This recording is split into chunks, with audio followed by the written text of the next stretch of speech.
अध्याय 6। देवी उमा का हिमवान के हृदय तथा मेना के गर्भ में आना, गर्भस्था देवी का देवताओं द्वारा स्तवन, उनका दिव्य रूप में प्रादुर्भाव, माता मेना से बातचीत तथा नवजात कन्या के रूप में परिवर्तित होना। ब्रह्मा जी कहते हैं, नारद, तदनंतर मेना और हिमालय आदरपूर्वक देव कार्य की सिद्धि के लिए कन्या प्राप्ति के हेतु वहां जगत जननी भगवती उमा का चिंतन करने लगे, जो प्रसन्न होने पर संपूर्ण अभीष्ट वस्तुओं को देने वाली हैं। वे महेश्वरी उमा अपने पूर्ण अंश से गिरिराज हिमवानु के चित्त में प्रविष्ट हुईं। इससे उनके शरीर में अपूर्व एवं सुंदर प्रभा उतर आई। वे आनंद मग्न हो अत्यंत प्रकाशित होने लगे। उस अद्भुत तेजोराशि से संपन्न महामना हिमालय अग्नि के समान अदृश्य हो गए थे।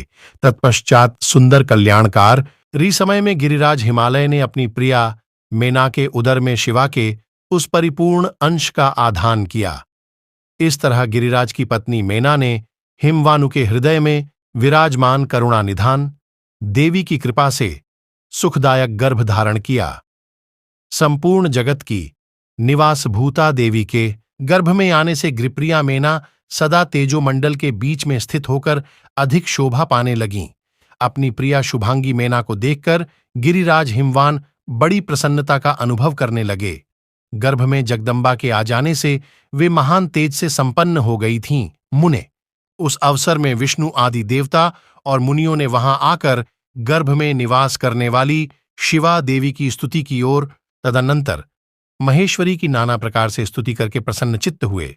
वे सब देवता अपने अपने धाम को चले गए। जब 9वां महीना बीत गया और 10वां भी पूरा हो चला, तब जगदम्बा कालिका ने समय पूर्ण होने पर गर्भस्थ शिशु की जो गति होती है उसी को धारण किया, अर्थात जन्म ले लिया। उस अवसर पर आद्याशक्ति सती साध्वी शिवा पहले मेना के सामने अपने ही रूप से प्रकट हुई। वसंत ऋतु में चैत्र मास की नवमी तिथि को मृगशिरा नक्षत्र में आधी रात के समय चंद्रमंडल से आकाश गंगा की भांति मेनका के उदर से देवी शिवा का अपने ही स्वरूप में प्रादुर्भाव हुआ। उस समय संपूर्ण संसार में प्रसन्नता छा गई। अनुकूल हवा चलने लगी, जो सुंदर, सुगंधित एवं गंभीर थी। उस समय जल की वर्षा के साथ फूलों की वृष्टि हुई। विष्णु आदि सब देवता वहां आए। सबने सुखी होकर प्रसन्नता के साथ जगदम्बा के दर्शन किए और शिवलोक में निवास करने वाली दिव्य रूपा महामाया शिवकामिनी मंगलमयी कालिका माता का स्तवन किया। नारद, जब देवता लोग स्तुति करके चले गए, तब मेनका उस समय प्रकट हुई। नील कमल दल के समान कांति वाली श्यामवर्णा देवी को देखकर अतिशय आनंद का अनुभव करने लगीं। देवी के उस दिव्य रूप का दर्शन करके गिरिप्रिया मेना को ज्ञान प्राप्त हो गया। वे उन्हें परमेश्वरी समझकर अत्यंत हर्ष से उल्लसित हो उठीं और संतोषपूर्वक बोली। मेना ने कहा, जगदम्बे, महेश्वरी, आपने बड़ी कृपा की जो मेरे सामने प्रकट हुई। अंबिके, आपकी बड़ी शोभा हो रही है। शिवे, आप संपूर्ण शक्तियों में आद्याशक्ति तथा तीनों लोकों की जननी हैं। देवी, आप भगवान शिव को सदा ही प्रिय हैं तथा संपूर्ण देवताओं से प्रशंसित पराशक्ति हैं। महेश्वरी, आप कृपा करें और इसी रूप से मेरे ध्यान में स्थित हो जाएं।